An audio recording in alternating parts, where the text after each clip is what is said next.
This episode is brought to you. This episode is made possible by New Masters Academy, the world's absolute #1 online art school in the entire universe. Click the link down below for a free 7-day trial. Thank you, New Masters Academy. I am deep in your mind. I am deep in your...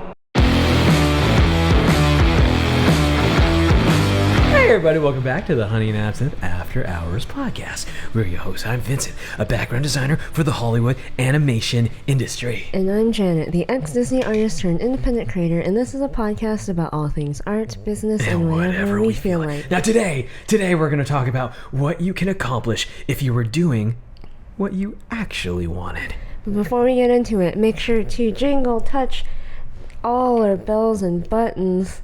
Please and thank you. Please and thank you. To touch all of them. You are looking absolutely fantastic. Sucks that you're so covered up these days, but you know, it's getting colder. Don't want you to catch pneumonia. Yes. Now, we have, for some strange reason, fallen into this, movie binging thing where we've been watching a lot of rock documentaries. Rockumentaries. Yes. Janet, who has lived under a rock for all of her life, doesn't know the basics of pop culture that most of us have grown up with because we grew up with VH1, yes. MTV, all that kind of stuff. Janet was studying calculus at the age of 4. I guess, yeah. So Janet had a lot of catching up to do in the world of pop culture, rock and roll, music, you know, pop stars, movies, all that stuff. So now I'm trying to culture her in music. And we were looking through movies on whatever movies we could just rent on Amazon. And we came across this, you know, when like there's movies like Walk the Line where they take like these legends and they make movies about them. Yeah. They had a movie where they reenacted and, you know, casted actors that look exactly like the members of Joy Division. And this movie is called Control. I had no idea this movie came out. I haven't heard any buzz for this. I wonder if the Joy Division community, you know, that close-knit community is really into this, but like I didn't hear jack about this. But I read the description. I was like, hey, we should watch this. And you have no idea about Joy Division. Nope. All I know about Joy Division is that they're a punk band. That's it. That's all I knew. And their symbol, you know, like the waves and then like the pulse. And then I told you, like, haven't you seen dudes in like Silver Lake or Echo Park wear that shirt before? Come on, you've seen it before. And then I remembered. I was like, oh yeah, I know that symbol. They're that, like, I call it the mountains. It looks like mountains. It looks like the mountains. Well, to me, it looks like frequency or like frequency waves. But so we started watching this movie. And I don't think we're going to have a recommendation section. We're just going to recommend all the movies that we watched. Yeah, recently. all the movies that we watch. Control, go watch it. It's really neat. Very brooding though. It's a real downer. But like in a downer that like teenagers would like get fuck with, angsty, you know? angsty, depressive people. Just like Joy Division's music. If you like their music, you probably would like this movie. Exactly. Yeah. It's a downer. It's a real downer, but like it's really enjoyable to watch, and it's artfully done. You kept going like, this is a really good movie. For what I assume to be a random director I have not heard of, and but a movie that seems like it has like no budget. It looks like it's very inspired by like Bergman and just like Criterion type movies. It seems like the director has and like Michael Lee, because it's based in British family life. Yeah. So it looks like it's heavily inspired by that director. I thought like if you have Criterion level taste as a director, I feel like you're guaranteed to have at least a semi-decent movie. Yeah. You'll like it, I think. I kept going like, this is I could also tell that this is lovingly made for the fans. We're not Joy Division fans. This is our first introduction to it. I think the story is kind of amazing, kind of a fascinating story. But it's lovingly done for them. And I don't know any Joy Division fans personally, but I can only assume that I'm sure they would really like this. This is like, this is like if they made a Kurt Cobain movie. Yeah. Which they have like every year it seems. A doc, but they've never made something like this where they got actors to be them. So what did you think about this story? Why are we like, why is this podcast about this and then the other movies? Because like I kept thinking how relatable a lot of these musicians' lives are to us, to I think creatives in general. Isn't it crazy how each one of these creatives, like even though they're musicians or they that's what they're known for, they've drawn before. Yeah. I think most creative people sometime in their life have dabbled in some form of art, even if they don't end up doing it. And I just felt like it's both hauntingly scary that because we're saying, do people watch these type of movies and go like, man, what a Picasso, what a like crazy person? They don't have this feeling that I have, that I'm like, wow, I really relate to this person. And I realize like, I think most people who are not creatives, they don't watch these type of movies and go like, yeah, I really relate to that guy. They go like, man, what an inspiration, what a crazy person, what a whatever. Yeah. Meanwhile, we're like, that's me. Yeah.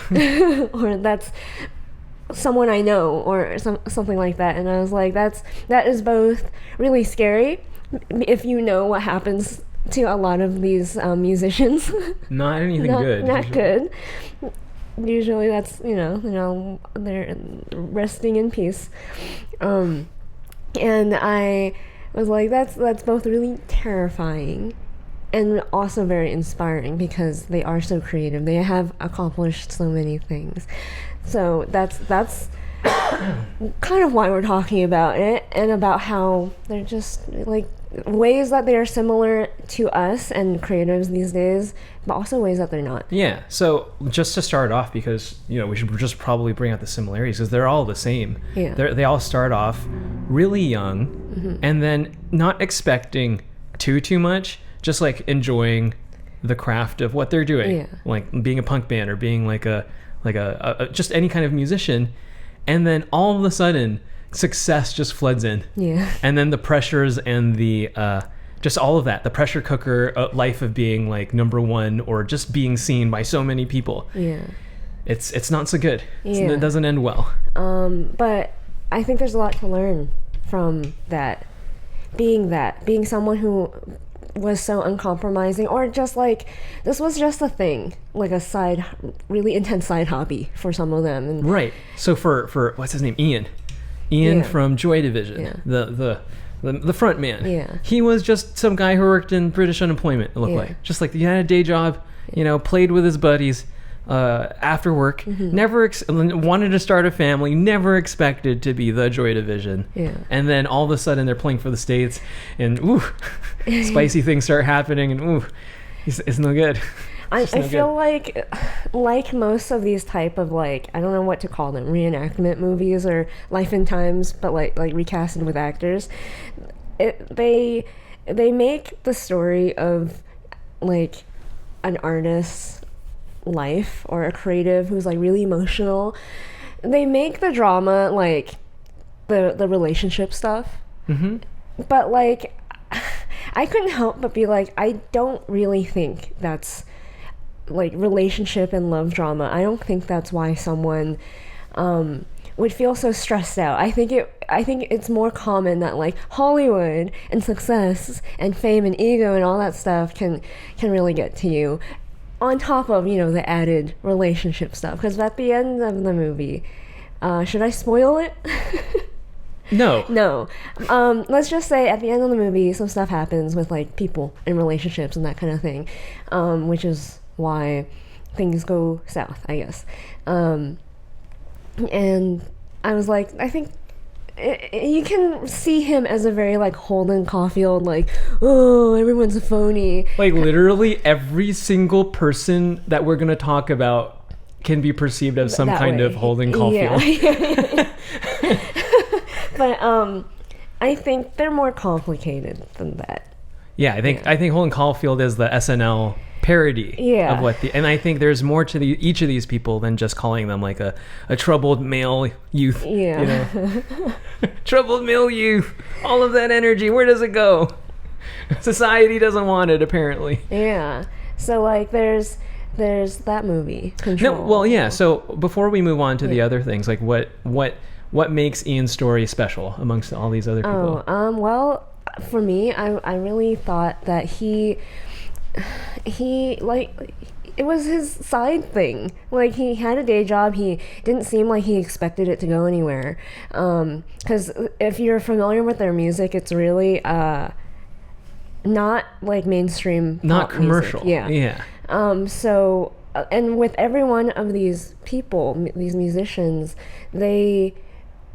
because it was either a side thing or it was just something that they were really passionate about, they were very uncompromising about it. Like, it took them a really long time to become successful because, back then, it's not so easy to just like make money off of your really niche thing. So they never expected it would. They would. Oh man, this is a trick.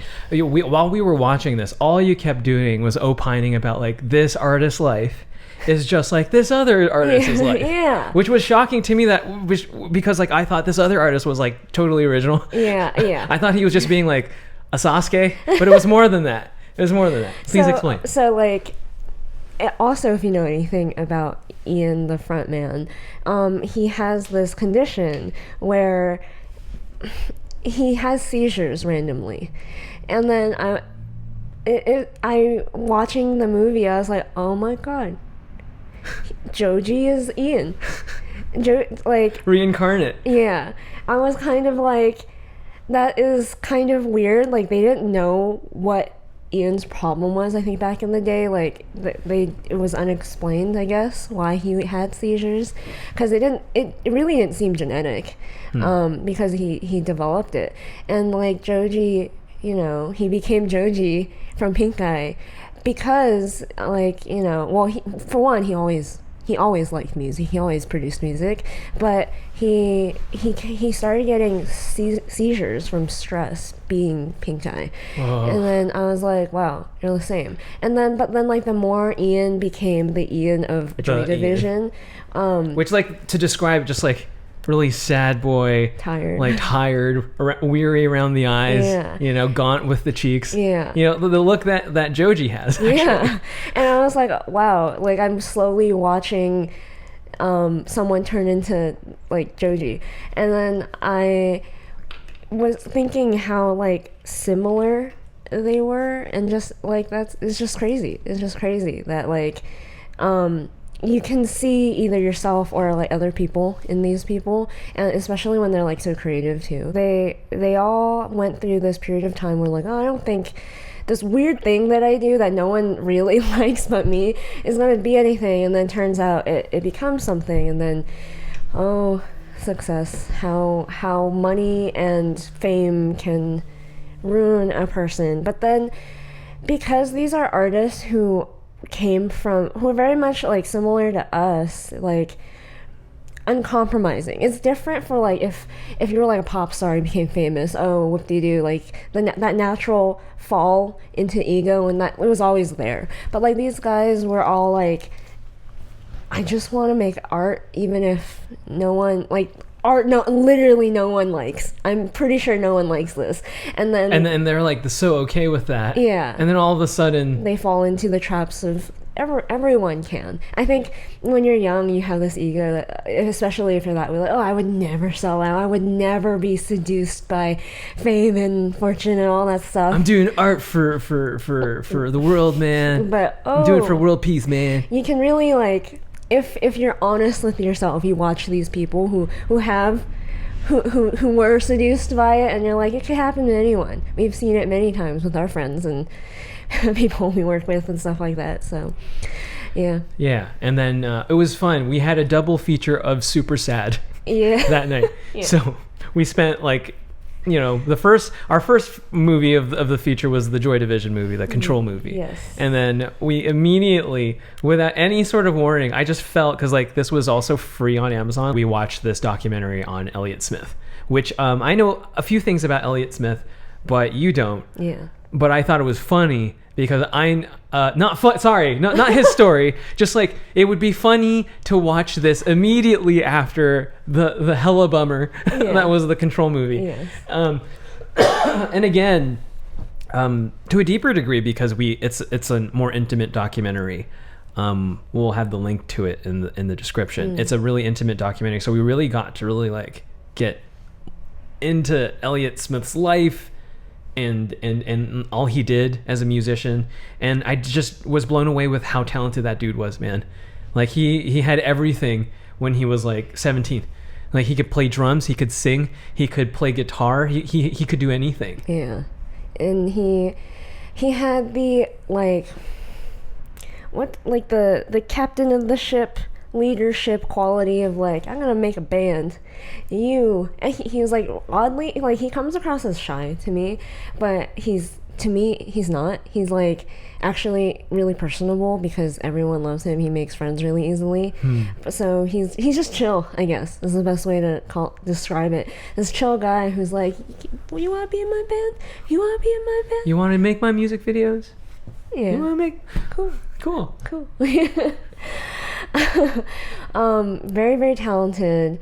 Never thought he would make anything of himself until... And he was like super afraid of going to Hollywood. Yes. There's a story of like this guy who sought out to make his music videos were like, hey, I'll fly you to LA, just come here and I'll make your music video. He was like, no, I think I'll go, just fly me 20, like he said no, and then they basically agreed to like fly him 25 miles away. Yeah. 25 miles away from LA just to drive to LA. It doesn't make any sense. He was so like anti like about that like life. And then all of a sudden he won an Oscar for Good Will Hunting. I guess like best song for that movie. Yeah, or something like that. Yeah.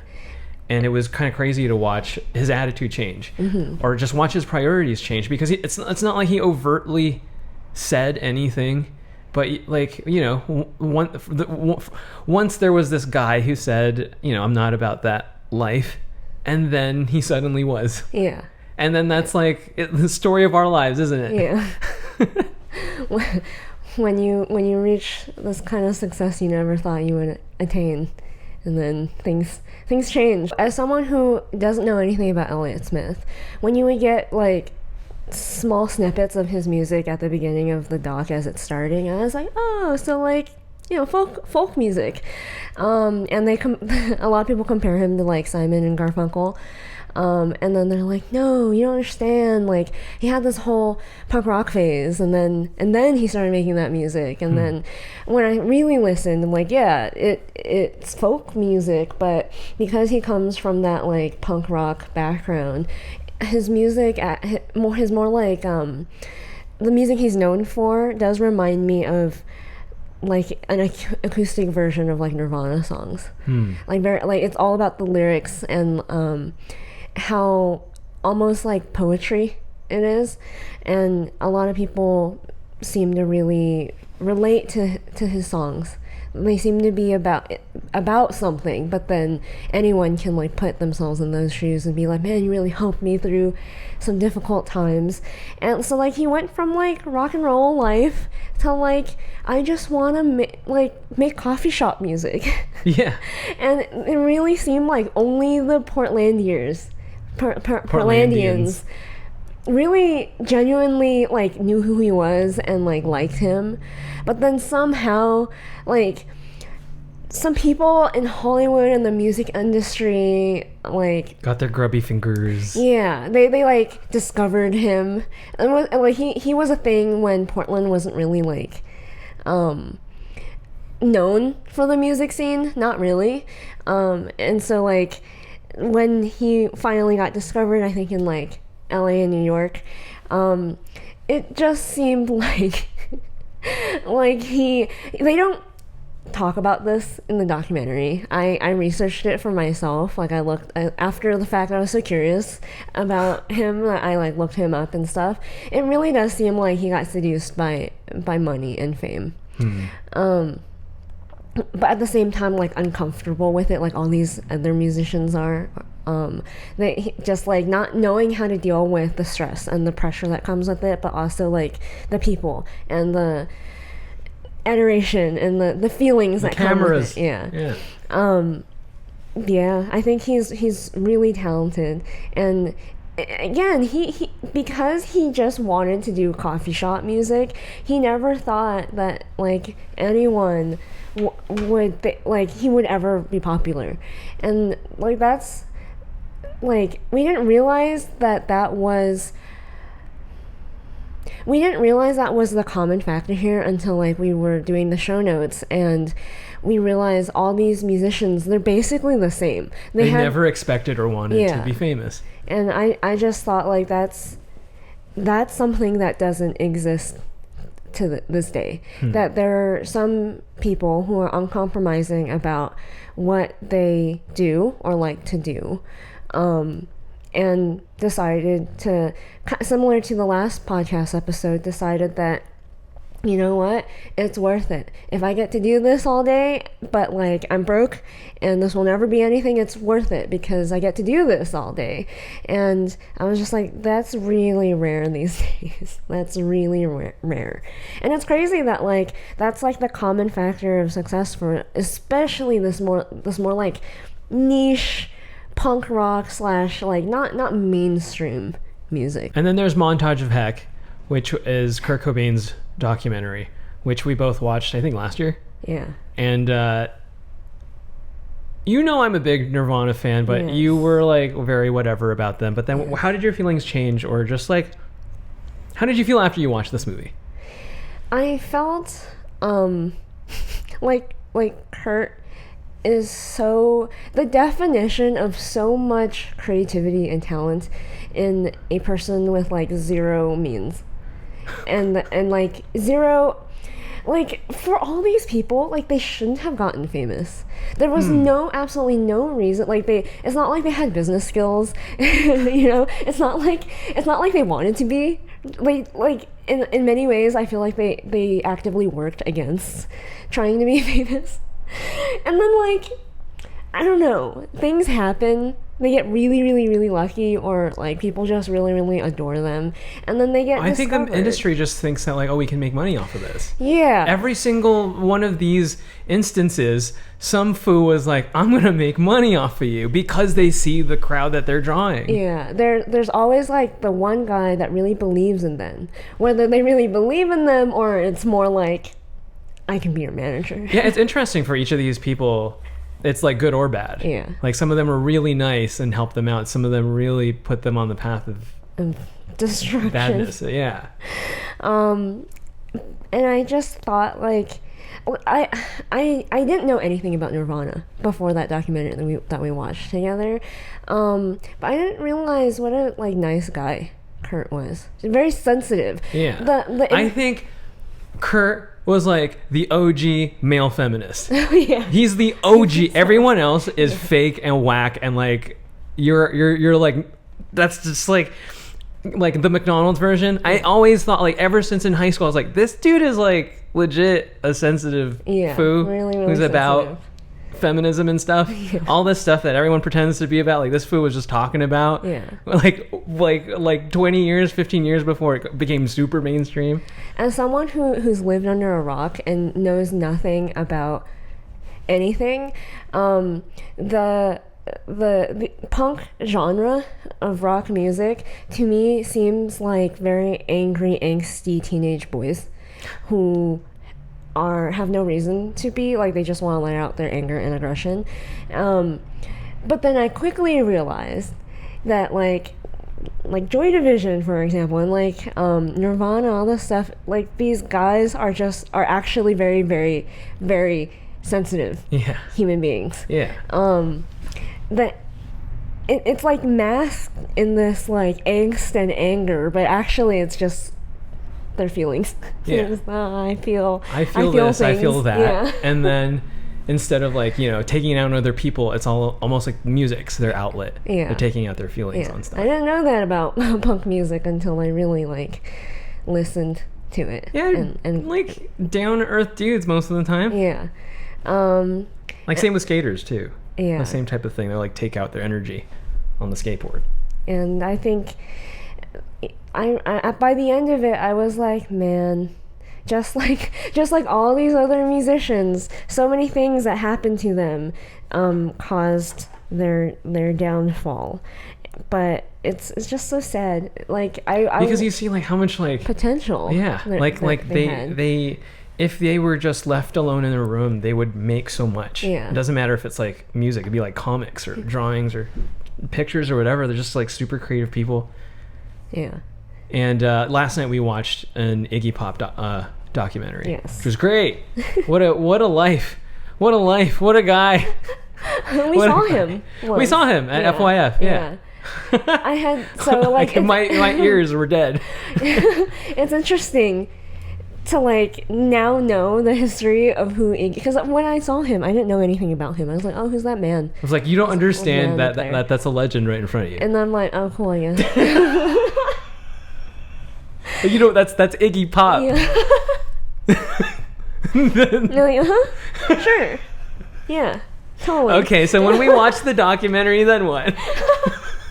I was like, wow, what a guy. What a real one. He was like, he calls himself a communist, but he was like, we were real communists. Like real ones. And then I'm like, what do you mean by that? And I like your Iggy Pop voice, by the way. That's great. Really? Yeah, it's funny. I actually did not realize I was trying to do it. You were trying to make your voice gravelier, I think. And I was like, yeah, you know what? You're right. You are a real communist. Not like any of the ones now. Like, I like that. Because he was talking about how, like, we were so innocent and young that, like, we shared everything. Like, we got, like, a house. Him amongst the band, I guess. Yeah. They got like a house or something after they like signed their first deal or something like that. And like they split everything. They split intellectual property rights. They split the money. They split everything. And then like they talk about how like they played Coachella when they like got the band back together. But like because they split everything and they're a bunch of communists like that like they're like, oh, they paid us good money, but if we're gonna split everything, then like you have to pay us 3 times as much. Yeah, and then they did, and they're like, oh.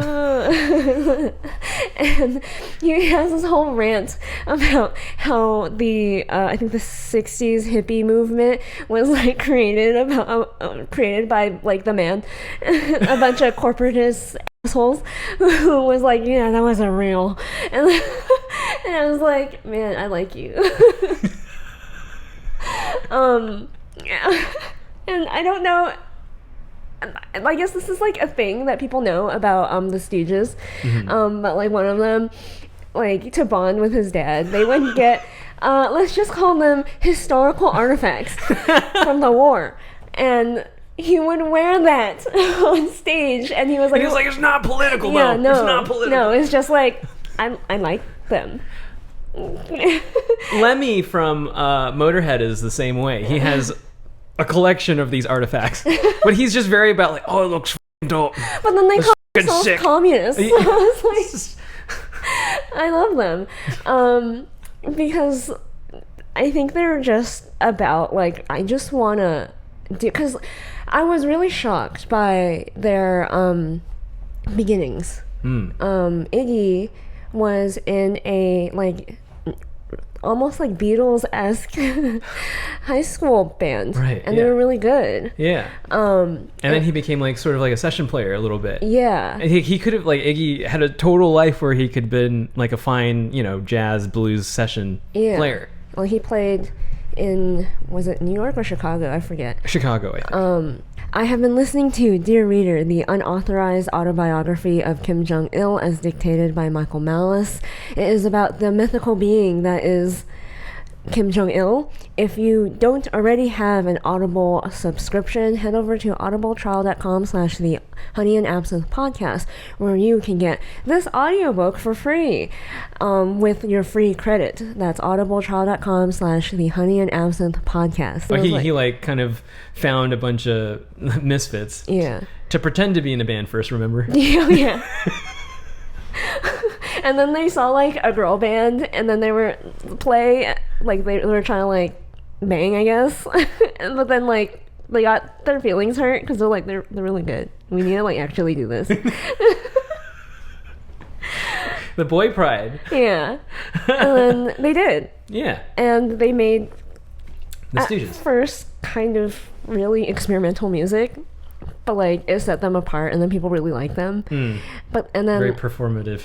Part of it, yeah, was the performance art of it, like very similar to Joy Division. Like boxing himself. Yeah. There's a line in the movie where like he has a seizure on stage, but the way Ian has a seizure. Yeah. The way they explain that like this is just a thing that happens now, and like every once in a while, yeah, is like. Cuts to like backstage, he's like nursing his head, and then his bandmates come in after like basically like so end of the show, bye. He had a seizure. They come in, it's like, Ian, that's amazing, you really put on a show there. It's Ian versus Ian. It's Ian versus Ian. Who knocked who out? Oh, Ian. I was like, wow. It's like Rose. They just like don't care anymore. Like this. That their bandmate just has these epileptic shocks and just collapses to the floor. Oh yeah, it's it's the thing that happens. Kind of the reason why you come see us, actually. Yeah. And kind of the reason why people wanted to see the Stooges. Yeah. Just wanted to see the crazy shit Iggy would do. Yeah, like I'm pretty sure we also recently watched School of Rock. Oh yeah. Oh god, it's so good. Because I don't remember watching it at all as a child, and God, I want to do a whole episode of this podcast on that movie. Oh, so good.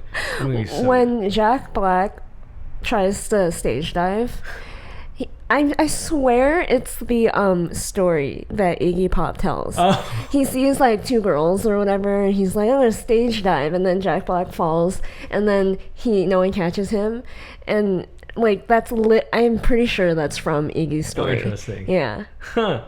Because it's the exact same story. Yeah. And so like that happens a lot, and like they like throw things at them, and they get like they incite violence, like actually incite violence, and I just thought they're a riot, and I had no idea that like Iggy had this whole like life before the Stooges, and then after the Stooges. Like it's kind of crazy that they got the band back together. Yeah. Because the guitarist is like a Sony exec or something. Yeah. Like he had like 35-year thing after the Stooges where he just became like a suit and like I'm sure he doesn't appreciate that. He just became It's true. He just became an average person. Yes. Just like us. Yeah. There, yeah. Working in Silicon Valley. And then all of a sudden he gets like the call from Iggy like, hey, you want to go back into... And he's like, I haven't played guitar in 35 years, but I guess. And then you see footage of him doing it, and he's great. Yeah. And it's to the point where like they were playing Coachella with Red Hot Chili Peppers in 2003 or something. Yeah. And then we like I didn't realize Iggy is so old. Even in the documentary, I was like, You look great. You look great. And so I looked it up. He's 74. He's 74. What is he eating, man? I was like, man, you look younger than my parents. Yeah. Like, they're like 10 years younger than you. He still has abs. It's kind of amazing. He has grandpa abs. Yeah. He does things I can't do. He can move. Like, if I move like him, I'm gonna break something. I'm gonna like, my back is gonna break or something. Like, he is still He's doing elastic. it. He's an elastic dude. And I was like, maybe that's what you gotta do in order to stay alive and stay stretch, dance like limber. he does. Yeah. Like go as hard as he does on stage every night, I guess. and he seems very uncompromising as well. Like, clearly he could just be a session player, a drummer. He's talented enough. Yeah. But he was like, no, I want to do something different. Yeah. And he was so, like, I think it takes a different kind of person to literally, he's on stage and, like, you hear some glass shattering, and then he's like, that person that just threw a glass bottle at my face and tried to kill me, you missed, so try again next time. And then, like, for it to literally, imagine that. People can't imagine that anymore. You're on stage, they hate you, they're throwing shit at you. And you're like, whatever. I'm gonna come back tomorrow and do it again, and you're probably gonna do it again. And, like, no one has the balls to do that anymore. And I was thinking about, like, the equivalent to that these days is literally what we do with this podcast. The way, like, that's not me saying that. Like, I'm saying that's how people perceive what we do. Like, that's scary for you guys to go up in public. The internet stage. Yeah. Right. To and say the things you do, and then get canceled for it. Like, I would never do that. And then I'm like, I'm truly not risking all that much, other than, like, I don't know, maybe you'll make fun of me or something. I don't know. Like, that's, like, the only thing I'm truly risking by doing this. He's literally risking his life. Someone could actually get him in the head and be over. Like, for real. Like, the pictures that we saw, he's, like, covered in blood, and I'm like, I can only imagine what went down. Yeah. He's literally putting his life on the line every time he would go out and perform, and meanwhile, people think that's what people do. These, like, people like us, that's what we do. And I'm just like, no. If we are perceived that way, if the act of doing this is perceived that way, we are doomed. Culture and art and music and movies, we are doomed. If people perceive it that much of a risk. Yeah. I see. Because so it also and then I thought about how, like, this one Twitter argument that I got into. I criticized some person for, like, being clearly like, the patriarchy, I'm a democratic socialist, communism, I love Gavanusan. But then, like, clearly have Netflix in their bio. Like, how much more of the man could you possibly work for? Could you be? Yeah, like, seriously. You understand the plight of the working people. Yes. Yes. From your office in Netflix. So I was just criticizing. You surely do know the plight of the little man. And then I was criticizing that. So, and then their response, very, very much the meme of, like, well, I live in a society. It's that meme, but, like, you know, they didn't meme it. They basically said, like, oh, we all can't have mommy and daddy's money to just go and do whatever you want.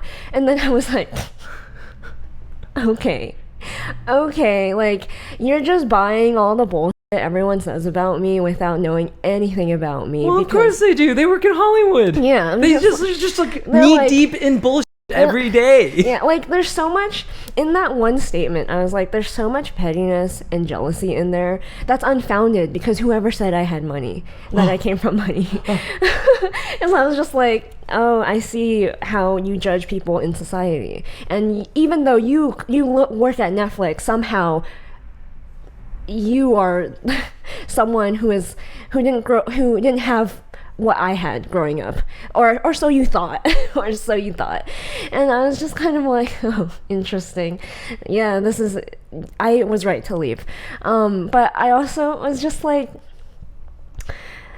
pussy, like, like, you have no balls. Like, the fact that you think it takes someone who's like a trust fund baby in order to do what they want. You rationalize that, oh yeah, I'm a good person. I still know the plight of the working man, of the poor, or whatever. And but to feel all that and to rationalize, like, I was once you, but I'm not, but I understand. But you don't, because you work at Netflix, and like that, clearly that job is too enticing, gives you all these luxuries in life for you I get free lunch.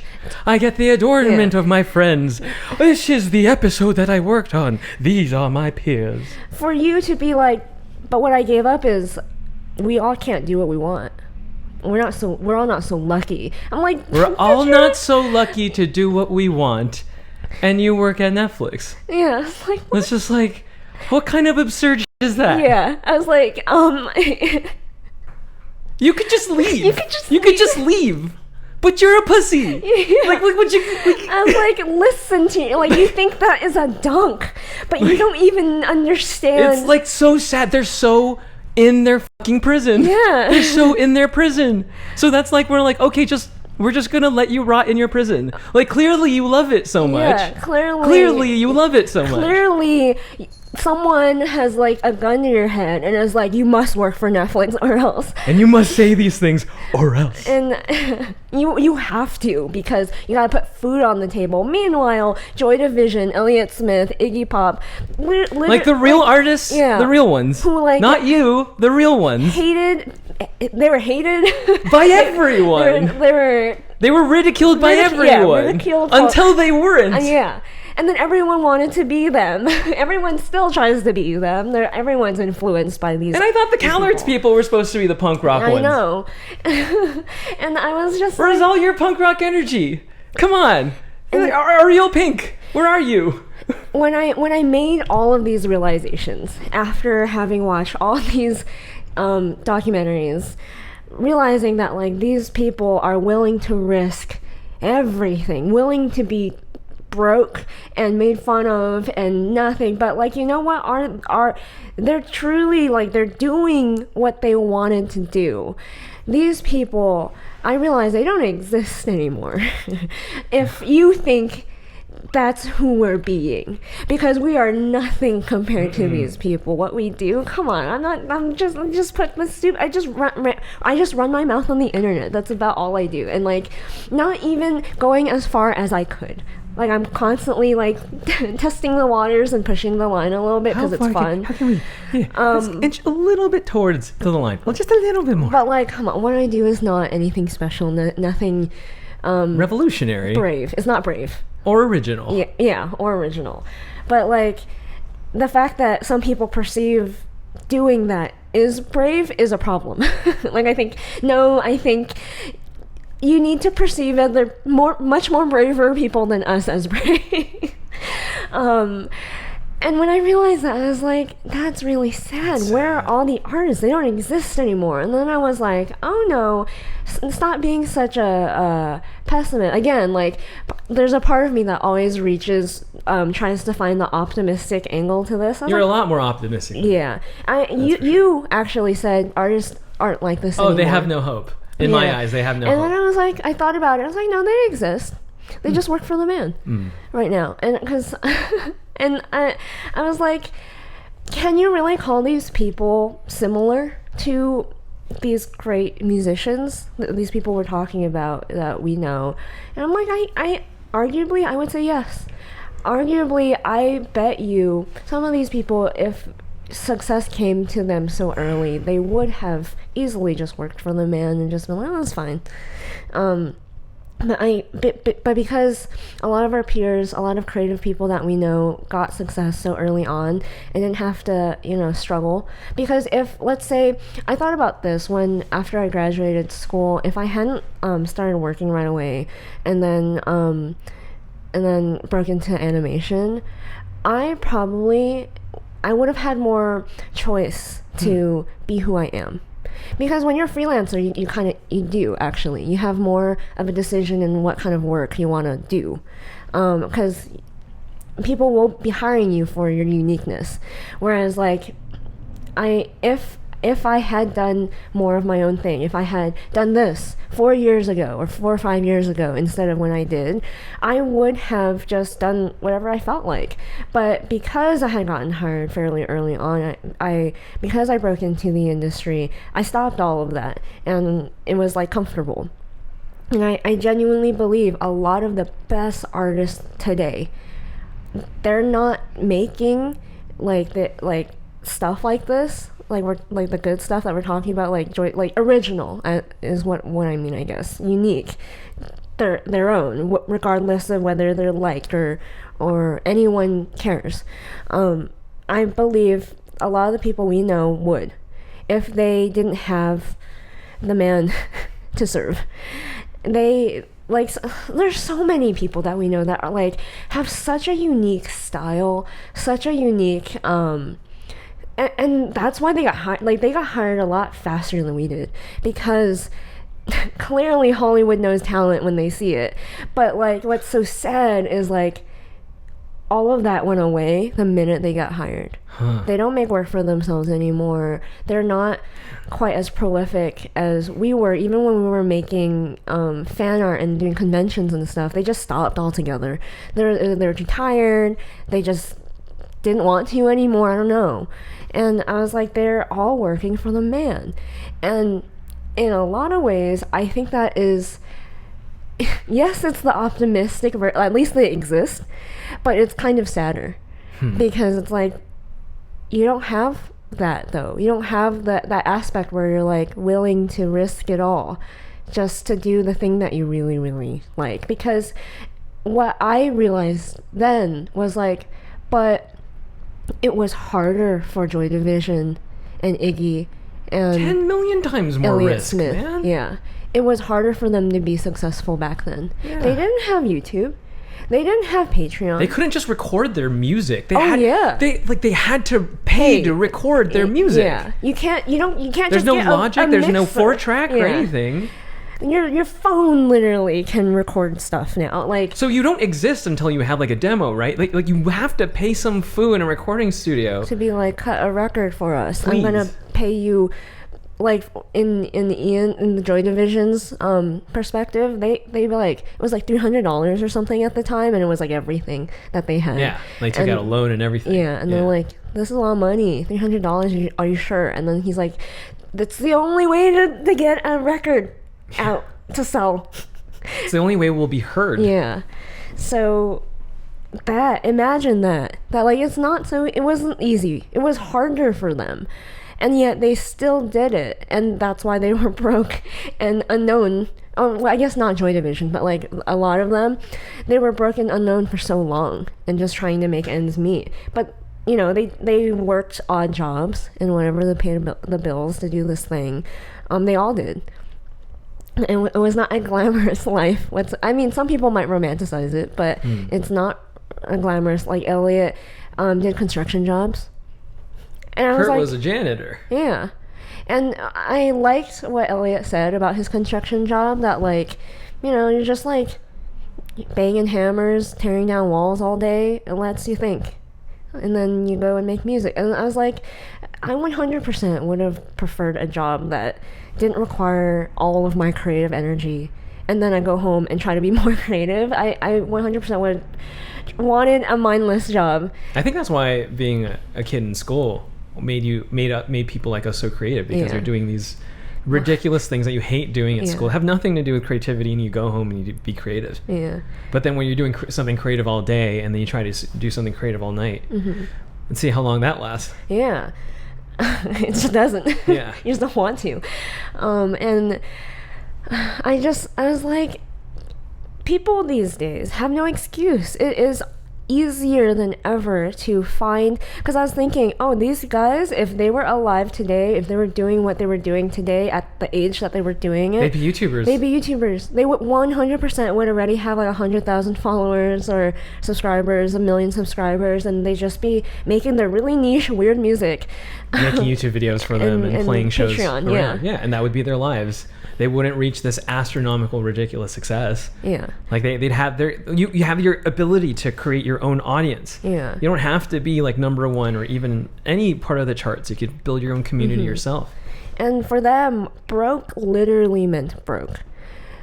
Broke, when I say it, when I say people aren't willing to risk everything and be broke, means being able to put food on the table and pay the bills.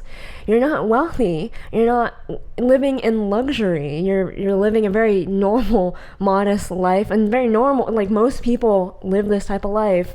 Like, being able to get like $1,000 a month, for some people, that's like rent and groceries. Yeah. That's being able to like put food on the table. That's not broke. They were broke. They were like for Iggy's band, almost homeless, practically homeless at living one in point. other people's houses and crashing anywhere. And I was like, people not only do they not have, because their talent exists, their skill exists, and their want and drive, everything exists, but they don't have, they have it too good. Like, they have the Netflix job or whatever, so they're not Cushy. Everything's so cushy. They work for the man instead of doing what they actually want, and they're depressed and stressed out. But they'll never admit it. Yeah. And then they're not willing to be broke, even though it's easier than it ever has been to make it on your own, to really do what you actually want to be doing. To like make your weird experimental music, make your experimental comic. Yeah. And yet, like, they don't. And that is really sad. That is why I think... Yeah, it's really sad. Like, the thing that I keep noticing is, like, a lot of people in our industry are just, like, ending up teaching, which is great. But it's just, like, you think that most of you have some sort of idea or something to bring to the world, original to yourself, couldn't you do that instead? Because, like, all these people who teach right now, it's just, like...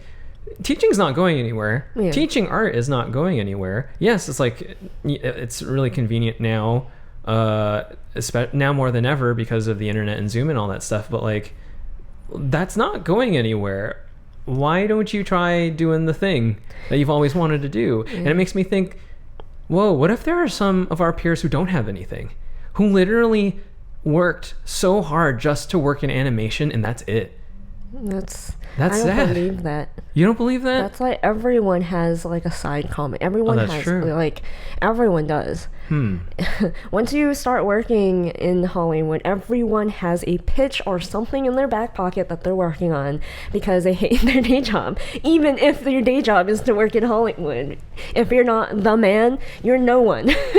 So everyone I know has something going. Everyone has a comic. They have... That's true. Something. Yeah. And like the fact that that's why I think art, movies, music these days, not all, obviously, I don't want to like say, oh, you guys suck making art, not all, obviously, but like a lot of that stuff, the majority of that certainly stuff if we sucks. compare it in different generations, different decades, like surely this is one of the weakest art, this is some of the weakest art we've ever had. It's not saying anything. It's safe. It's sugar, candy, rainbows. Sanctioned. When the sanctioned art in particular just rings not true. We had a teacher that was like his favorite phrase, the ring of truth. It doesn't have that, like, the circle of truth or whatever he says. It's just like a lot of that art, movies, music, it feels like it was made in a lab. It was made with fake people, fake artificial people. Fake people, fake everything, fake messaging. Like, they don't even really know what the messaging is really about. They're just placating to certain people. And it's just like, this all sounds like... That's why, like, I think it's really funny that, like, people on all sides of the political aisle hate me because they think I am the opposite of them, which I'm just like, I am just me. How about that? If you hate me, how about it's not because I simply just disagree with you? Like, so we wanted to do this other podcast episode before, but I wanted to talk about how, like, literally words don't mean anything anymore. And that when people call you names, they don't even know the definition of those names. They just want to say, you disagree with me, therefore you are therefore blah, you blah, blah, are blah, blah. whatever. So like the trust fund baby thing, it's like they perceive my accomplishments. I could have only accomplished the things I accomplished if I was a trust fund baby. And then I was like, you know, Your parents are from communist China, right? yeah, yeah, my parents are from communist China, where, you know, they didn't have money. They lived on a farm. They immigrated here. Didn't know English. Like, yeah. Oh, they lived under the stuff that you like, the Yes, the thing that these people like. Right. Yeah. A lot of the people in our industry. Yes. Yes. But sure, you think I'm a trust fund baby. Let's assume that that is true. Let's play devil's advocate and assume that that is true. The term trust fund baby has a definition. You understand that, right? That like trust fund means that like my parents were wealthy and that like I don't have to work to live. Why did I work so hard to get into animation? Why do I work so hard now? You realize like 2 to 3 videos a week, that takes work and effort. If I could just live because I was a trust fund baby, why would I have even done YouTube? I could just be on some private island drinking Mai Tais all day and just living because I'm a trust fund baby, as you say. And I was just like, you realize like there's so much wrong with that statement that like, oh, but you don't care. Like you don't care that trust fund baby has an actual definition. What you're actually saying is that you had more money than me, so like you. And I was like, I mean, I guess, okay, like whatever you think, I'm not gonna change your mind. But then there are other like I remember I've been watching this like Airbnb guy on YouTube, and then he had this amazing, because he also used to do improv. He had this amazing he did? bit, yeah. Oh wow. Where he a lot of people were like criticizing him, the exact same argument of like, oh, we all can't be trust fund babies, mommy and daddy weren't able to pay for my real estate portfolio. And then he's like, I'm Mexican and we weren't rich, but we weren't like, you know, poor. We were just like middle class, but like I wasn't rich. Like it's so ridiculous that you think that. And I was like, oh, I'm Asian, he's Mexican. It like things don't, like people don't even. Like, so for the communists in our industry, what do they perceive as success? Money. Yeah. Yeah. And that's it. Ironically. Yeah. And that's it for them. Yeah. They don't think about like owning property or any of that stuff. No, it's just yeah. or like owning assets like gold or Yeah. Bitcoin. It's just you have more money than me. Yeah, it's a weird. It's like a really shallow, not like based on the real world perception of how things work. Yeah. So like whenever they're trying to say you have more money than me, meh, they just call everyone trust fund babies. And then like someone called me alt-right and I was like, me, do you understand the definition? Look at me. What race am I? And I was just kind of like, The listeners can't. yeah, They can't see. I'm Asian. I'm Chinese. From I'm from here. My parents are from communist China. You were born here. Yeah. Excuse me. And I was just like, oh, okay, so words don't mean anything anymore. Literally, you're just calling me that because you don't know my political leanings. You don't know anything about like my personal politics at all. And but you just called me that, a political term that you don't even understand what it means.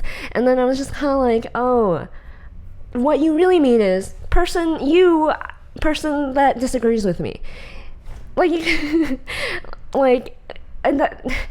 just automatically label other people who disagree with you as like the other. You're the other. Be scared. I think this society culture of jealousy and pettiness is really, really bad for artists. I think. But don't you think it's innate in them though? Yes. the competitiveness Yes, I and do. all this stuff. I do. Like, but like, you know, you see it in musicians, but it's like a different thing with artists. Yeah. Artists, I don't know why, are a lot more like insecure in a like negative kind of way. So I think it's because artists don't risk much.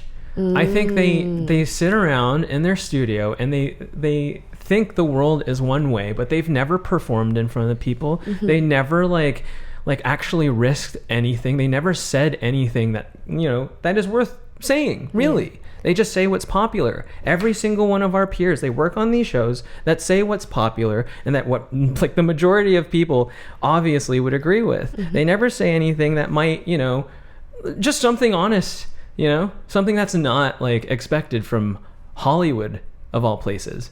And like they just like, I can see how you can be a musician and you can just sit in your studio all day long, but eventually you're going to want to perform these songs in front of people, and that's like nerve-wracking, and that's going to be a really emotional forming experience because, you know, not everybody's going to like you. You know, you're going to risk a lot. You're going to risk maybe some ridicule or whatever. Artists, the most that they risk is like they come to the crit and, you know, they get filleted by teachers and that's it. And like, you know, you go to work and you get filleted by your asshole boss. You know, that's all this is. And you don't truly work with other people. No, it's not that collaborative. It's not like it's more like an assembly line. It's a factory. This isn't like, you know, you're coming up with a bass line and I'm like, you know, you're coming up with this awesome character design and I'm feeding off your energy with my background. Like, no, it doesn't work that way. We're all separated. We're responsible for these duties and getting them done in the specific amount of time so that when we all get them done at the same time, each one of us in this industry, then we have a product, then we have a show. Yes. And that's how it works. It's weird though, because I was just thinking like, you know, freelancers and editorial illustrators, and like the more insular you are, the more you understand that you are. Like all our illustration friends who like freelance and stuff, they know that like freelancing is a lonely life. That like but they choose that for a reason, because they don't want to work in a team. They don't like that or whatever. And they acknowledge that, like artists are kind of weirdos who stay in their home and paint all day. But then I noticed this weird thing in animation where people think that it is collaborative, and then they have kind of a big ego about that aspect of it. Like, I remember a lot of people who would like criticize me when they can't understand subtlety.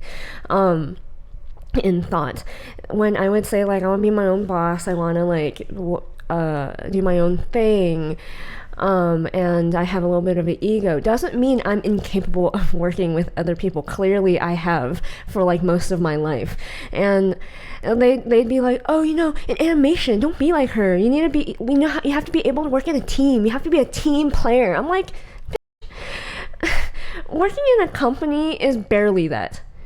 Working, like, actually having organized a photo shoot before for Honey and Absinthe, having to, like, direct people with our music video and, like, figuring out how to, like, even, like, having something like an assistant that you pay peanuts because whatever, and but literally having to learn how to communicate in that way. And if you are not on and you don't know how to delegate and delegate really quickly, then you just have a bunch of people staring blankly at you and waiting. And that's like an uncomfortable feeling. Most of the time, people in animation, they don't know how to deal with that. They don't experience that on a daily basis. At the most, you either are in charge of someone else or you get told by a boss what to do, and that's about it. That's about the most collaborative it kind of gets. I was thinking, like, we've seen some live shows and we understand performance in general. You and I have both done that before in our lives in high school or whatever. Anything that requires a team effort, like a band or a performance or whatever, you have to develop a certain amount of people skills and a certain way of existing with other people and getting along with other people, and like artists, even actually especially in animation, don't have that. Like when we see people in animation when they vend at conventions, it is the most painfully awkward thing. Like when you see someone smooth and try to sell their stuff from animation at a convention, it is kind of the most painful experience I don't like to witness, because it's a lot of like fluffing up the ego to be like, yeah, I work at Disney, like no big deal, and then like people go, oh my god, really? And then they like buy their book or their art or like the print or whatever, and then it's that. It's not like a, wow, it's so nice to meet you, the person that made this art that I follow online, and then they're like, yeah, it's so nice to meet you, I can't believe I'm actually meeting someone that have seen me on. It's not this like gracious meeting of the fans, it's more like, yeah, keep complimenting me, like it's that, and I'm just like, that's gross. And that goes to show you, like, these people are not down to earth at all. They like they're, as much as they hate what they're doing, which is why they're at the convention trying to sell, you know, like their own thing, hopefully, they still love the attention that they get though from these things, from the adoration of all this stuff. Worth more to them than the money they earn, it appears. Yeah, it's about the same. Yeah. I mean, that's why we all have Twitters. I think Twitter is a place where I think there's a reason why celebrities are the people on Twitter with like the most following, and then everyone else, it's pretty difficult to grow on Twitter because either you have something to say or you have something funny to say that people really want to listen to, or you're famous. You have like some notoriety to that. The check mark is, in my opinion, out of all the apps, the social medias, on Twitter means the most because clearly only like famous, notable people get it. Meanwhile, if you have a certain number, you can probably get it on other apps. And I just think like Twitter it's interesting.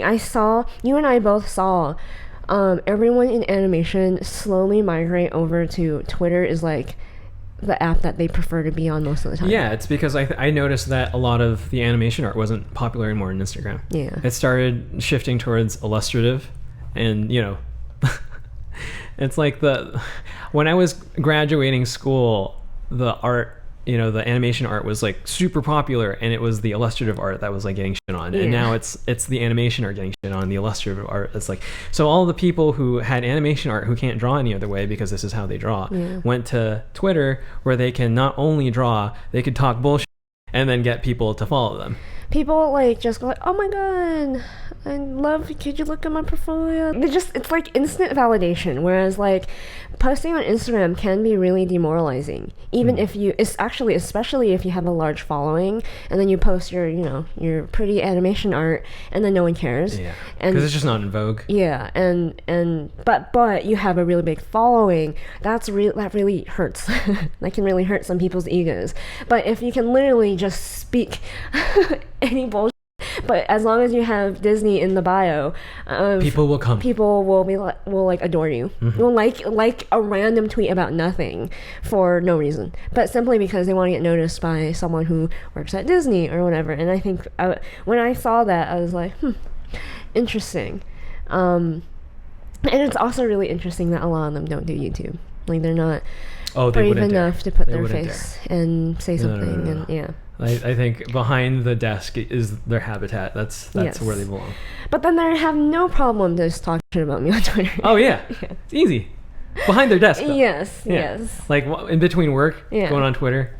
Fuck you, Janet. Spoiled bitch. Oh my god, leave me alone. So what do you think most people could accomplish if they actually were doing what they wanted?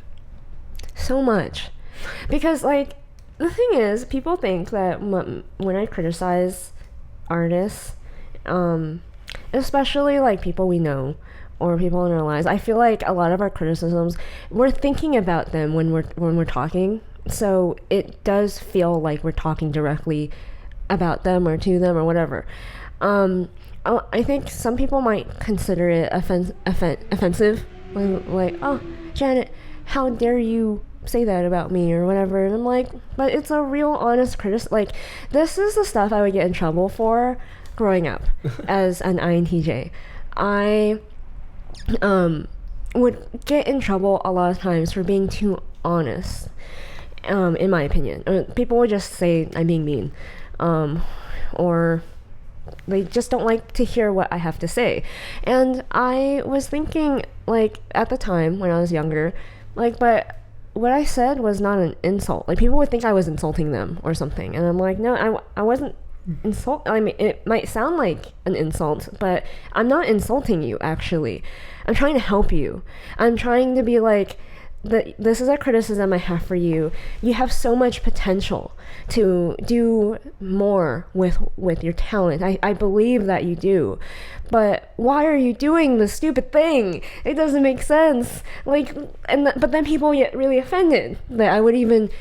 This thing isn't stupid. Yeah. I love this thing, and this thing loves me. Yeah. That thing. So, like, all through high school, all through life, people think that I hate them or something, or that when in fact it's the exact opposite. It's that I believe that you have so much intelligence and talent that, like, what are you doing? And then people hate me.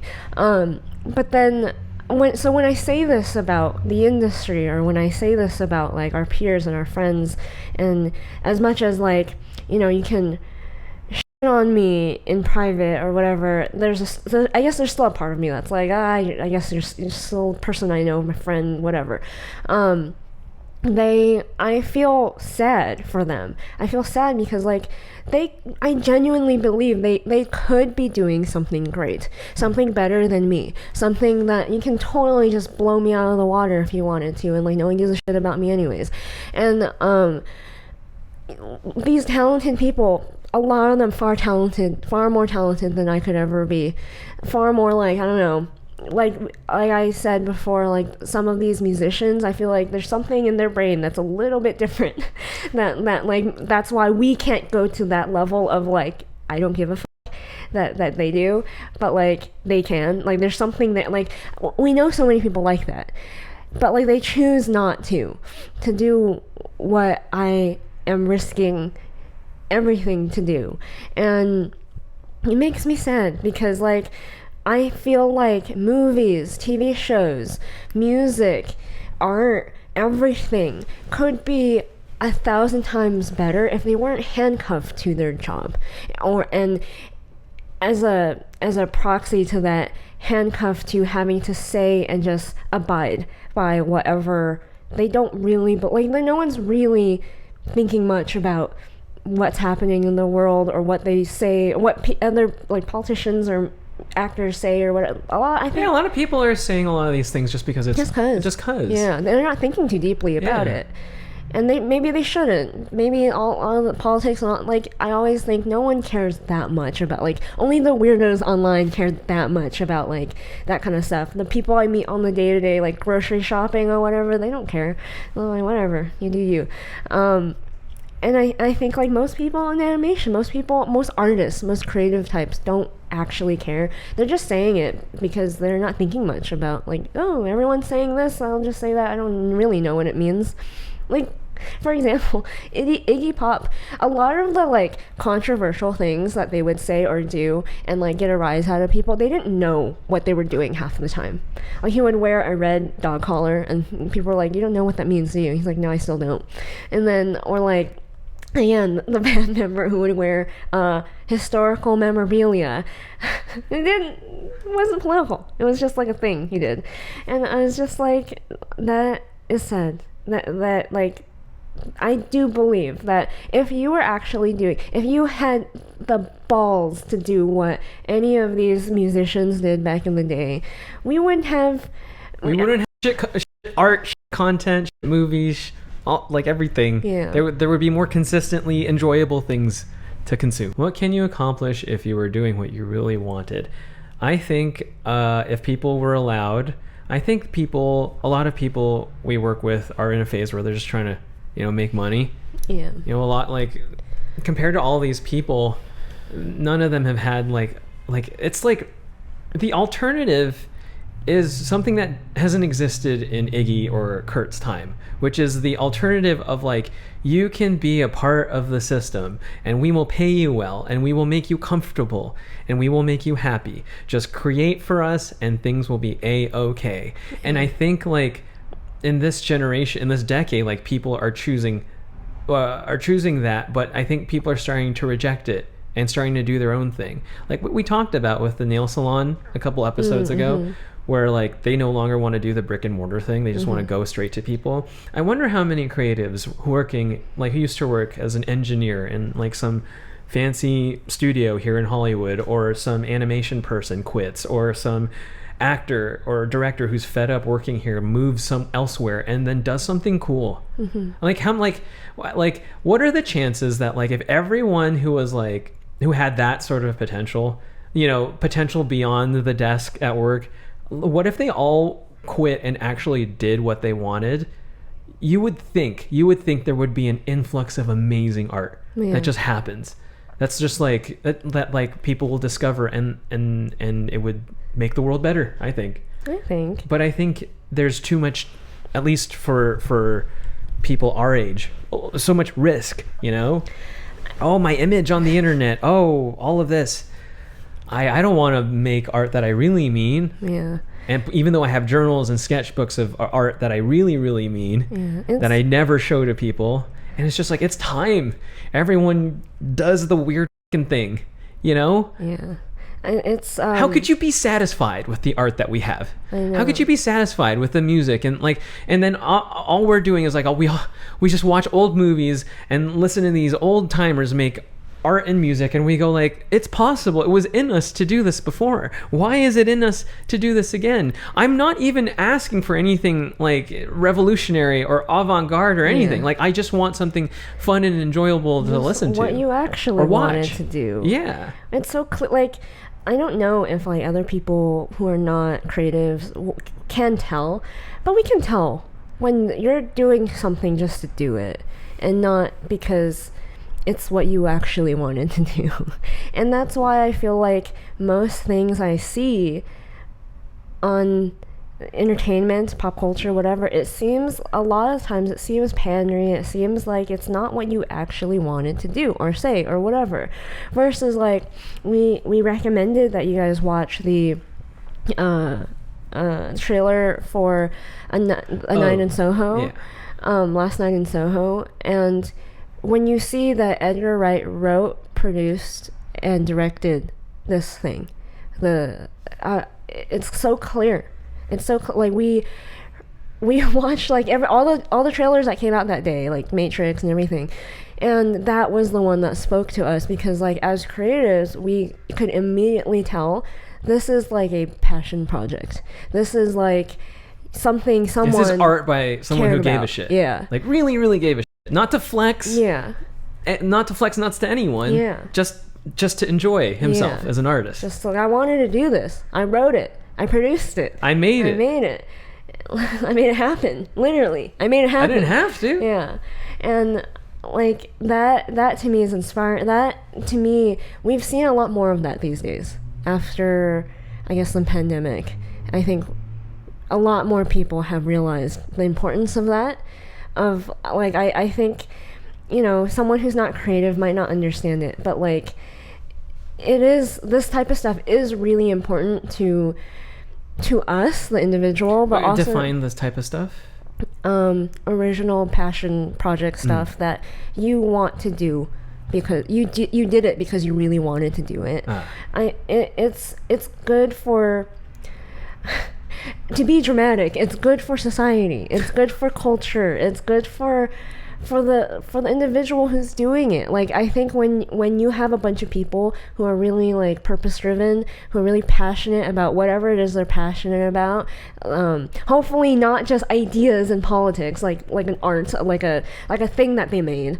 Like it's inspiring to see that. Like seeing that like Edgar Wright did all that, it's super inspiring for someone like me. It's like, man,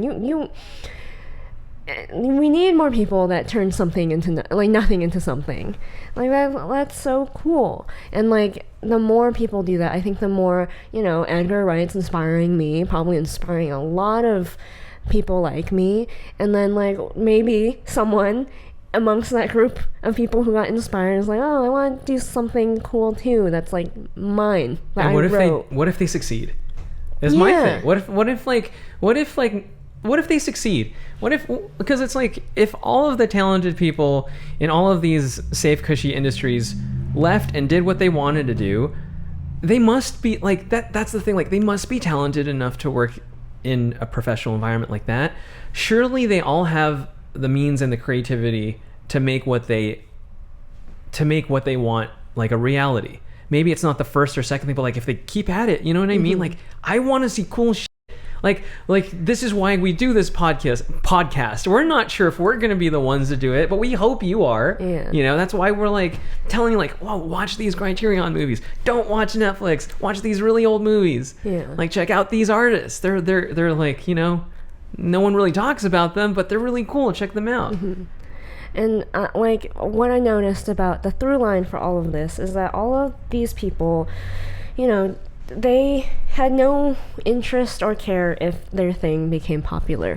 Whereas like you said, like all these people that we know, we do live in a day and age where you can do kind of sort of what you wanted, not exactly what you wanted, but like the idea of it, I guess, for the man, and then you get paid, and then you are subservient to someone else's dreams and ideas and everything. And then then you work for 30 years. Yeah. And then that's it. And all you have to do is to be popular, basically. Or you are on social media and all you have to do is do the popular thing. And draw like everybody else. In order to, you know, grow and have the vanity numbers. But I realized that like all these people didn't care about success. They didn't care, well, until they got it, but like they didn't care about success in order to get success. They were willing to give up the popularity. They were willing to be broke. They were willing to do all this stuff. And because of that, they could do really unique, original stuff. And maybe there's a bunch of, for every Iggy, there's someone who didn't make it or whatever. But I feel like at least that person tried. At least that person maybe had the exact same life as Ian or Elliott Smith or whatever, and didn't become Elliott Smith, but they will always have the memory of trying. And like, I think that's an amazing story to tell, of like having struggled and like not making it, but that's okay. That like you can always like the band member who became a Sony exec, like you can always just become a Sony exec. Go whatever. Get an engineering degree. He was in one of the biggest bands ever at the time, and he was like, well, whatever. Yeah. I'm gonna do this because I want to, and I'm passionate about it. And that's it. I'm sure in his 30-year career, he probably talked about his days as a young 20-something-year-old in a roving band wreaking havoc. But like, yeah, now I'm an executive. Like, at least you have that. Meanwhile, there's so many people, and I would have been like these people, where they got success early, and that's all they know. Like they know, like they didn't have a 20s. Like I had a video fairly recently about hustle culture that like I didn't really have a 20s. I didn't do anything of note. I didn't like experience life the way these people did. All these notable people, and like that. Those are stories you want to tell. Those are the things you want to remember when you're old and gray and retired and like on your deathbed. I don't want to have worked in animation for like 60 years and then passed away never having done anything but like made art for the man no one cares about, that no one will remember me for. It's just, you know, just another blip on Netflix. Yeah. Just like, oh, just something to watch. You know, something to consume. Yeah. I'm super excited. Pretty soon we're going to do a lot of traveling. are already like planning it. So we're gonna Yeah. bring you along, and we're gonna take you to see the world and see cool things. Yeah. We're super excited. Inspire. Make sure to like, subscribe, jingle all bells and buttons. If you like this episode, check out these other episodes over here to binge all our other episodes, and we will see you next time. Bye bye.